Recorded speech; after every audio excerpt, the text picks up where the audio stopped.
What if the food in your pantry, the one you've trusted for decades, were illegal in half the world? What if the chocolate bar in your lunchbox, the soda in your fridge, or the cereal you eat every morning was banned abroad because of health risks too serious to ignore? Here's the truth: over 80% of the food additives used in the US are banned in Europe. From artificial dyes linked to hyperactivity to chemical preservatives tied to cancer, American shelves are filled with ingredients other countries have flat out rejected. And yet we keep eating, keep feeding our families, and keep assuming someone else is looking out for us. So ask yourself, if it's banned over there, why is it legal here? This is the Downturn Report, where the truth gets personal. And today we're exposing the 10 American foods banned in other countries. The scariest part here is we're still eating all 10. Number 1. Coca-Cola. You'd think the real threat would come in a bottle labeled poison, not the one most Americans have kept in their fridge since Eisenhower. But what if that familiar red can, the one bubbling at every barbecue, actually hides something far uglier than just sugar and fizz? What if the world's most iconic soda isn't banned for what it puts in your body, but for what it represents? More than just a regular drink. Coca-Cola is a passport, a corporate flag, a Trojan horse, and aluminum. Born in Georgia in 1886, it's now sold in over 200 countries and stacked higher than bread in dollar stores. But Cuba and North Korea want nothing to do with it. And here's where things get dark, both politically and biologically. While most of us focus on brand loyalty, other countries took a magnifying glass to what's inside the bottle. Turns out that caramel coloring, it contains 4-MEI, a byproduct of ammonia sulfite processing, which the World Health Organization has flagged as possibly carcinogenic. And yet, we're still handing it to kids with a smile like it's liquid freedom.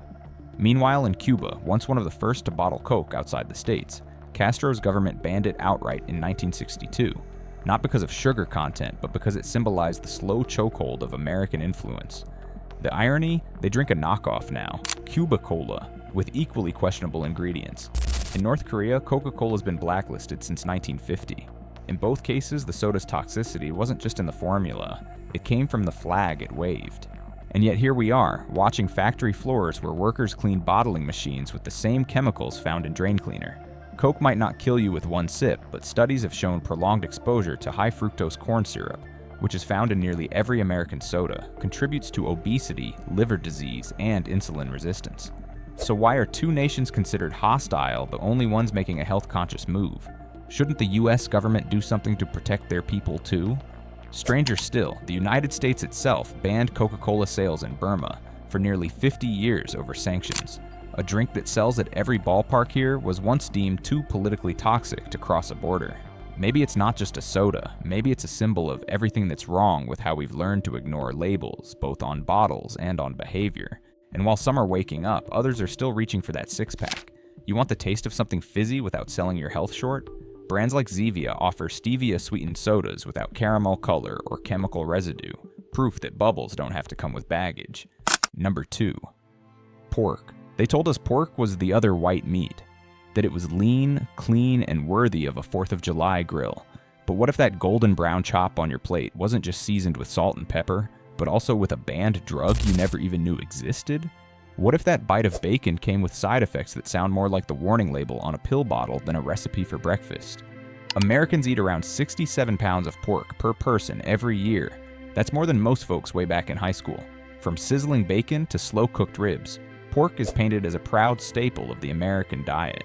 And yet the very way we raise and process our pigs has turned American pork into an international pariah. At the heart of the issue lies one word: ractopamine. It's a drug, a beta agonist, fed to pigs not to treat illness, but to fatten them up faster and pump lean muscle through chemical shortcuts. It makes pigs bulkier, but it also comes with a list of side effects that would make any doctor flinch: elevated heart rate, muscle tremors, high blood pressure. And those aren't just for the pigs. Trace amounts in the meat can trigger headaches, rapid heartbeat, and even heart palpitations in humans. Imagine biting into a pork chop and feeling your pulse spike. No hot sauce required. Over 160 countries have had enough. The European Union banned ractopamine in 2009. China and Russia followed in 2013. These bans didn't happen because of politics or trade disputes. They happened because international food safety authorities deemed the drug unsafe for human consumption. And yet in the US, the FDA still allows its use. Why? Because it helps turn pigs into profit. It's cheaper to drug a pig than to feed it longer. But what are we really paying for? Bacon that crackles a little louder but comes with a hidden chemical cocktail? Ham that's a health risk in disguise? It's no wonder global pork markets shut the door on our exports. In many parts of the world, American pork is seen less as a delicacy and more as a red flag science experiment. If you still want to enjoy pork without the paranoia, consider turning to heritage or organic pork producers like Neiman Ranch, where ractopamine is off the table, and the pigs, ironically, are healthier for it. Food shouldn't come with side effects that sound like a bad infomercial at 3 in the morning. Number 3.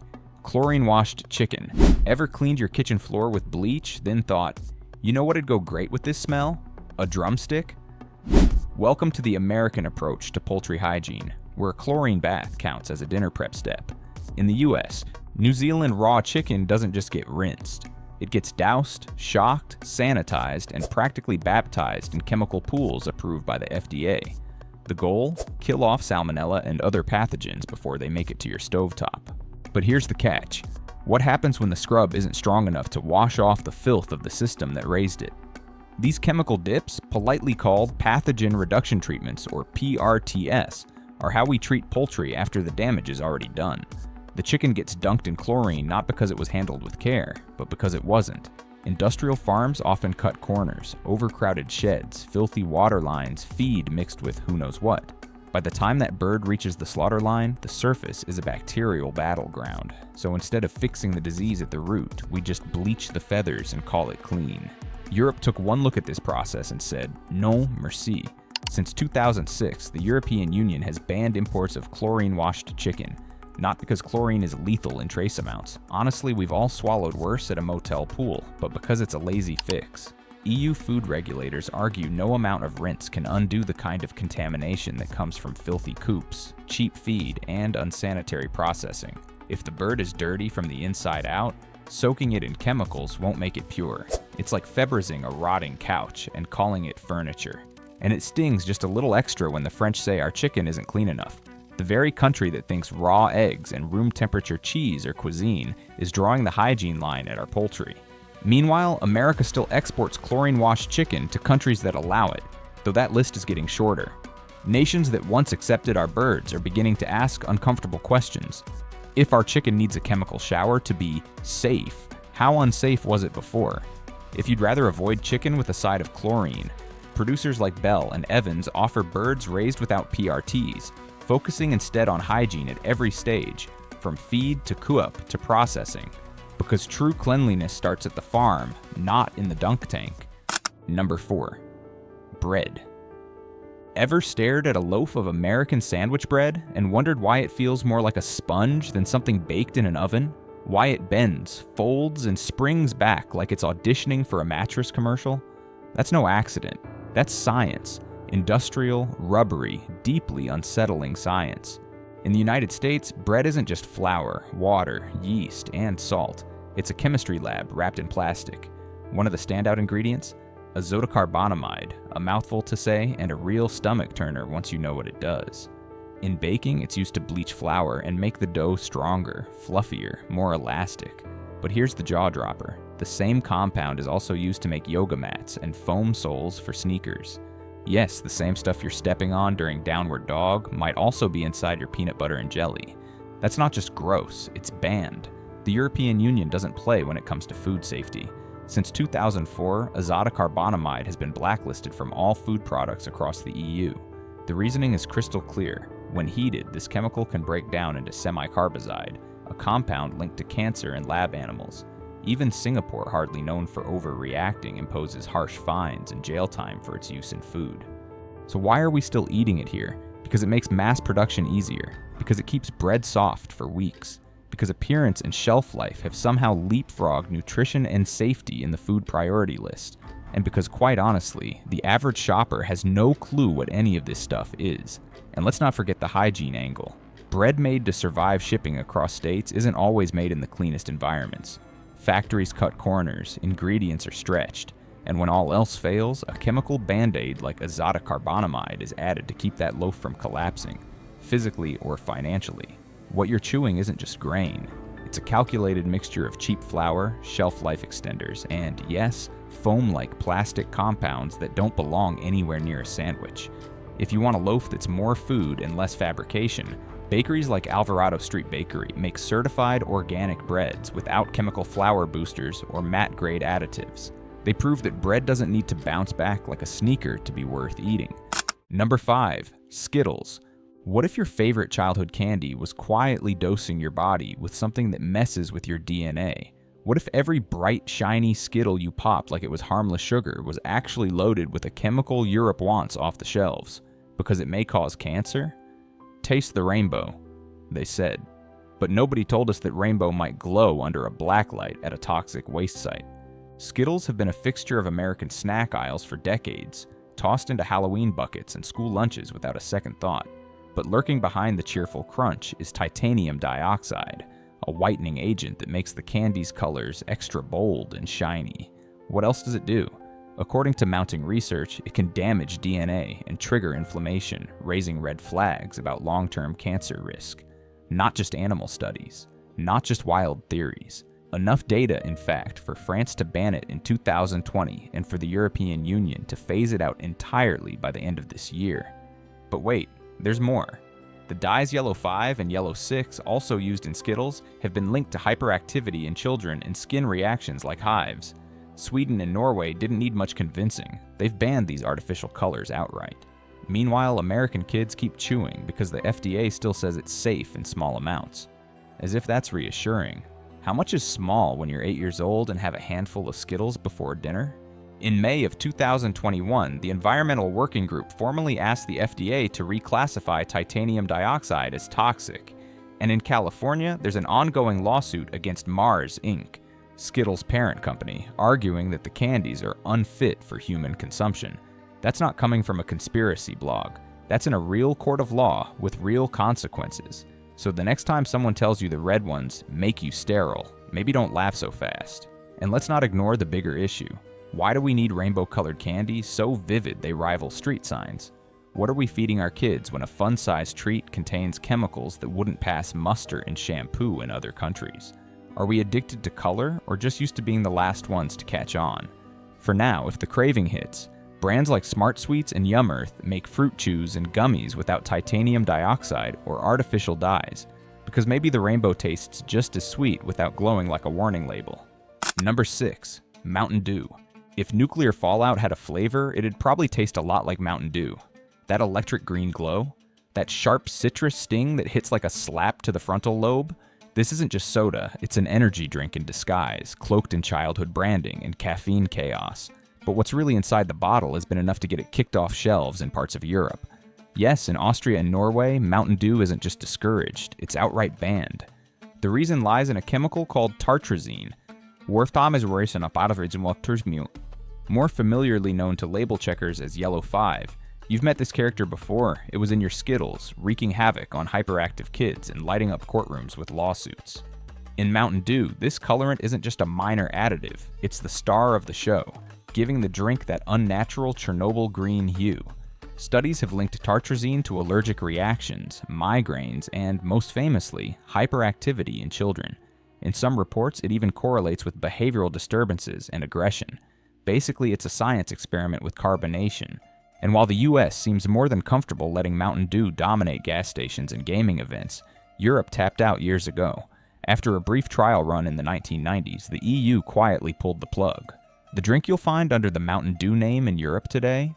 It's a totally different formula, closer to the original version brewed up by two Tennessee bottlers in the 1940s as a whiskey mixer. Back then, the name Mountain Dew was a cheeky nod to moonshine. Ironically, that old-school recipe might have been safer. But here's the kicker. In America, Mountain Dew is marketed because of its excess. The caffeine content hovers just below energy drink levels. The branding screams chaos, do the do, Baja Blast, code red, as if each bottle were a warning label with better fonts. And beneath all that branding, you'll also find brominated vegetable oil, BVO, in certain variants, another chemical banned in the EU and Japan due to concerns about its effects on the brain and reproductive system. So while it may tickle your innards, as the vintage ads once promised, the modern version might also scramble your focus, crank up your anxiety, and overload your nervous system. That's not a beverage, it's a science fiction subplot. If you're craving something fizzy with a citrus punch, but without the chemical fireworks, try Spindrift Sparkling Lemonade, made with actual fruit juice and zero radioactive glow. Your neurons will thank you. Number 7. Little Debbie Swiss Rolls. They look harmless, soft, swirly, and wrapped in nostalgia. The lunchbox classic. The after-school treat that felt like a hug in foil. But beneath that chocolatey swirl and creamy center, Little Debbie Swiss Rolls carry a toxic secret that's gotten them quietly banned from store shelves in Austria and Norway. Why? Because what's inside these sugary spirals isn't just flour and frosting, it's a cocktail of food dyes that many nations now see as a direct threat to children's health.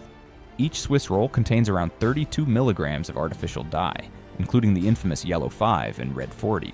These aren't harmless colorings, they're chemical compounds linked to behavioral issues in kids, especially those with ADHD symptoms. One major study even suggested that removing artificial dyes from a child's diet can be half as effective as prescribing Ritalin. Let that sink in. Cutting out a snack cake could be nearly as impactful as giving your kid psychiatric medication. But the problems don't stop at hyperactivity. Lab research has shown that exposure to these dyes, just 3 hours after ingestion, can cause white blood cells to mutate. And when white blood cells mutate, they lose their ability to fight disease and start paving the way for cancer to spread more aggressively. While scientists stop short of saying these dyes directly cause cancer, they've made it clear. Eating high doses of artificial colorings chronically throughout life is playing a dangerous game with long-term health. Despite this, over 900 million cartons of Little Debbie snacks are shipped across the US each year, but none of them land in Austria or Norway.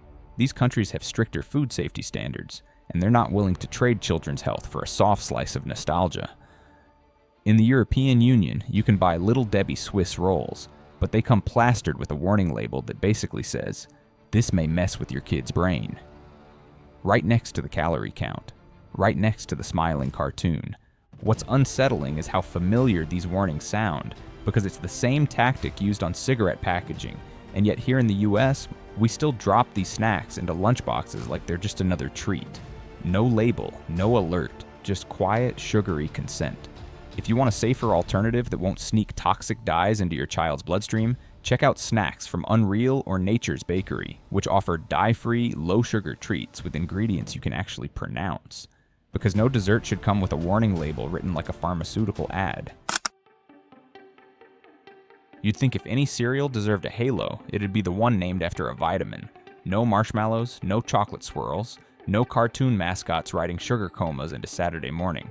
Just crisp flakes, modest branding, and the quiet confidence of something that claims to be special. But in Denmark, Special K isn't just frowned upon, it's banned. And across much of Europe, it's being eyed with suspicion, not in spite of its health claims, but because of them. That's the twist most Americans never see coming. While we're trained to side-eye cereals like Cookie Crisp or Fruity Pebbles for being sugar bombs, it's the so-called healthy box that got the axe. Since 2004, Denmark has refused to allow Special K on its shelves, arguing that the cereal's unnatural concentration of added vitamins and minerals pushes it into dangerous territory, especially for children and pregnant women.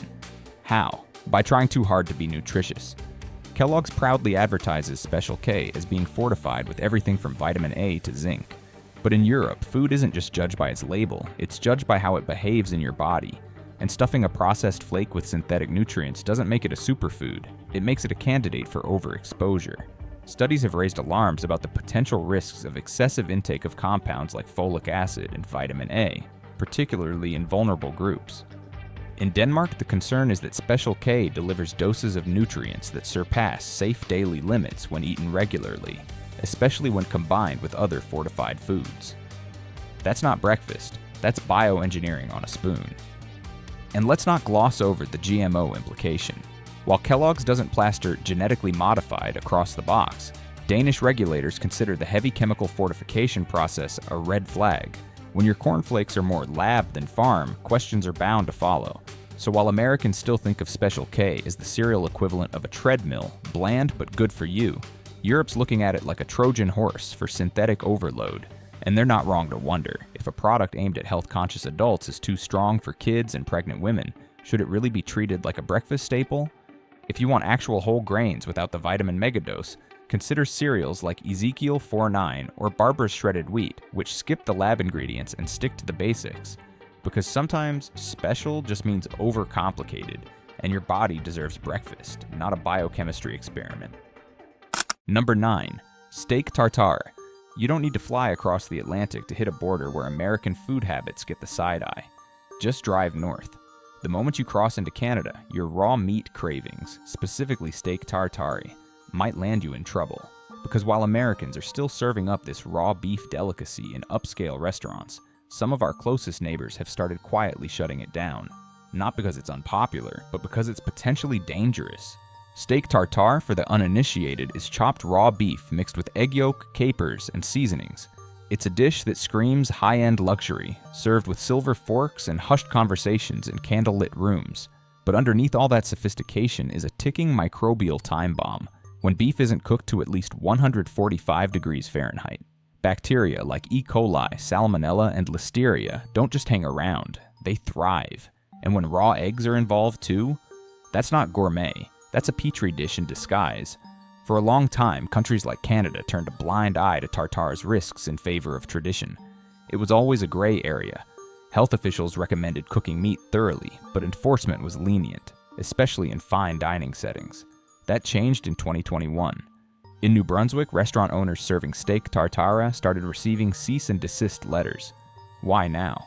Because public health officials realized that during a time when hospitals were already overwhelmed with a global pandemic, the last thing anyone needed was a raw meat-related outbreak of botulism or foodborne illness, clogging up ER beds.